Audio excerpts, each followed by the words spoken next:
Before he gave us Pet Sematary, Stephen King gave us this monstrous animal flick. Well, based on one of his books, anyway. Let's talk about Cujo right now. Big D's Entertainment Rankings and Reviews.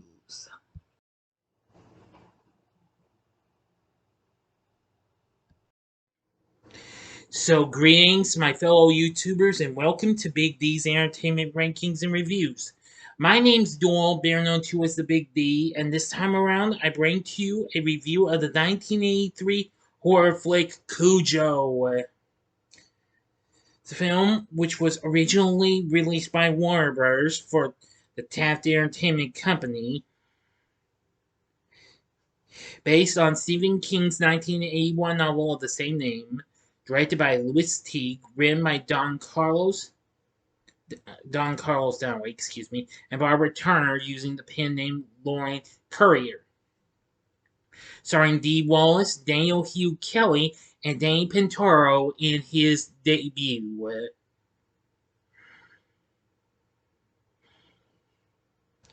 The film follows a mother and her son who are trapped inside their car while protecting themselves from a rabid Saint Bernard. Now, despite the film got mixed reviews and modest box office receipts, this film has gathered a cult following and was released 4 months before Christine, which is another Stephen King film, the same year.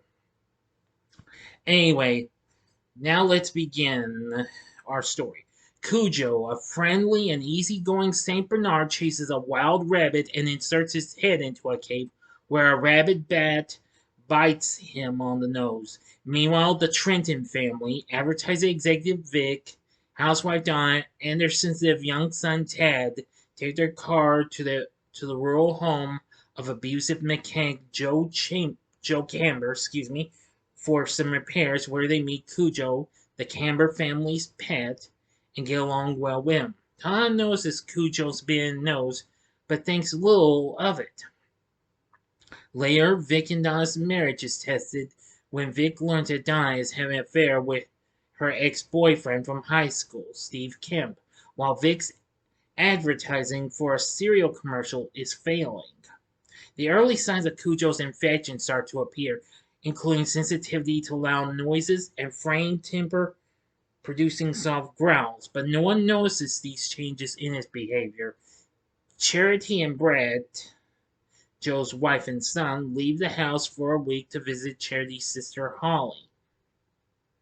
On the morning of their departure, the furious stage of the infection begins to set in.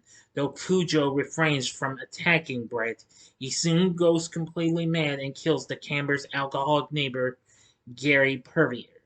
Shortly afterwards, Joe goes to Gary's house and finds him dead, then tries to call the authorities just before Cujo appears and attacks him. Vic goes out of town on a business trip as Donna and Tad return to the Camber's house for more car repairs. Cujo attacks them and they are forced to take shelter in their Ford Pinto. Donna tries to drive home, but the car's alternator dies and the two are trapped inside. The hot sun makes conditions nearly unbearable, and Donna realizes that she must do something before they both die from heat stroke or dehydration. However, attempts to escape are foiled by Cujo repeatedly attacking the car, breaking a window in the process, and even biting Donna. Vic returns home to rekindle his marriage, only to find Donna and Ted missing, and his house vandalized by Kemp. He suspects the possessive Kemp of kidnapping, but the police realize his wife and son might be at the Camber's house. Now for the ending. You know the procedure. You have 5 seconds to sub this video. Go to the description box below. Fast forward to the time below. If you've seen the movie already, continue.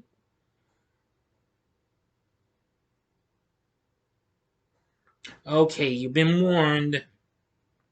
The local sheriff, George Bannerman, arrives at the mechanic's house and has a brief standoff. Before he can draw his gun, Cujo kills him, knocking him off the catwalk in the barn and mauling him to death. Later, Donna attempts to get to the house to bring a dehydrated and overheated Tad water, but is stopped by Cujo. She fights him off with a baseball bat until it breaks, leaving only a jagged handle Cujo jumps at her and is impaled in the stomach by the broken bat. Donna takes the sheriff's gun and contemplates shooting him, but decides saving Tad is more important.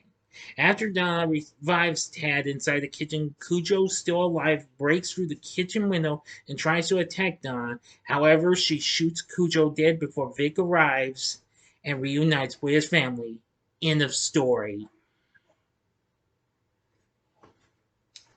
So, what did I think of Cujo? Well, I've seen this a few times, and well, this was actually the real first ever horror flick I've ever seen. And probably one of the first R-rated movies I saw, but don't worry, I had, well, family with me and what have you. Anyway, yeah.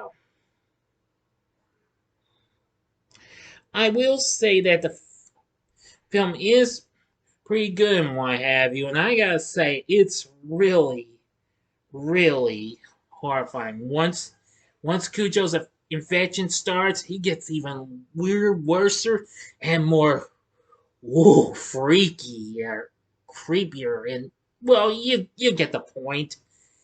With every passing few minutes. Anyway, the film still became a success for Warner Bros. Now, even though the film is currently under license at Paramount.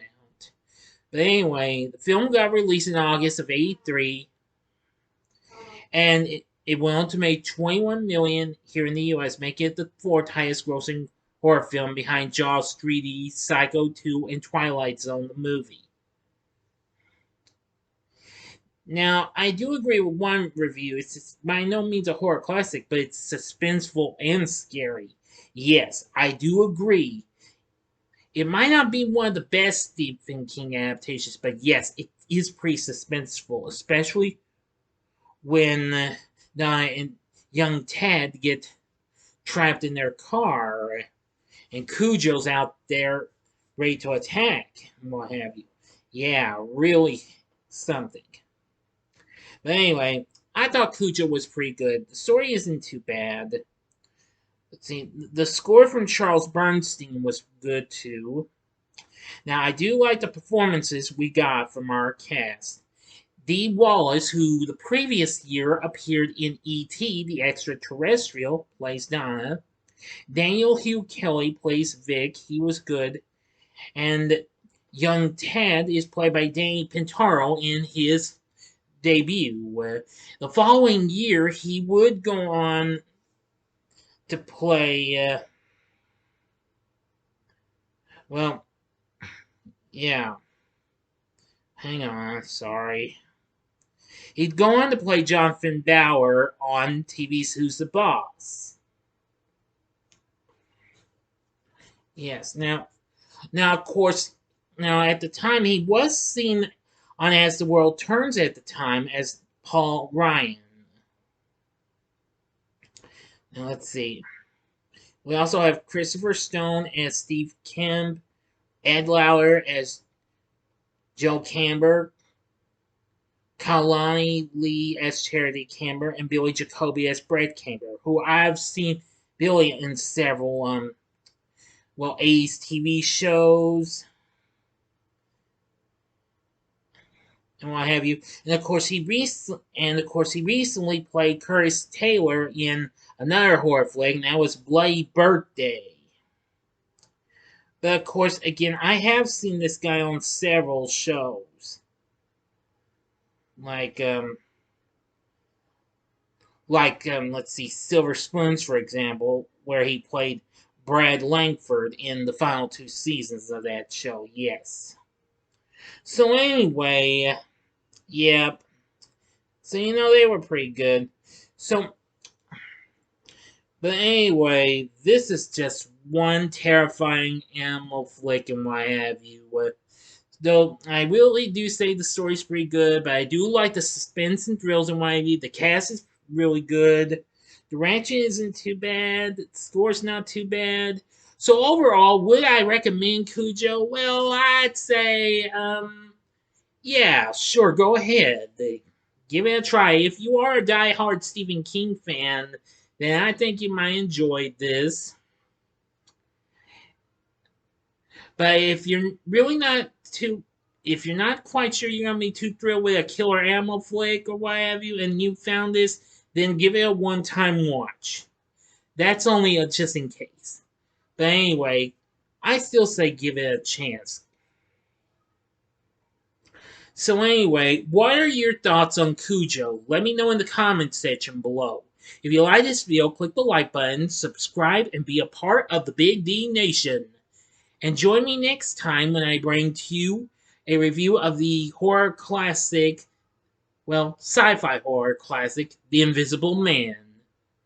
Thanks for watching, and if you like this, consider checking out these other films. In the upper left-hand corner is my review of the original Pet Cemetery from 1989. That was one of my earlier videos. In the upper right-hand corner is my review of its sequel, Pet Cemetery 2 from 1992. Or if you like another Stephen King flick, go to the bottom left-hand corner and see my review for the film that came out just a few months after this the same year, Christine. And the bottom right-hand corner is the button you can click to subscribe. If you like rankings and reviews on movies, TV, music, video games, etc., then I'm your guy.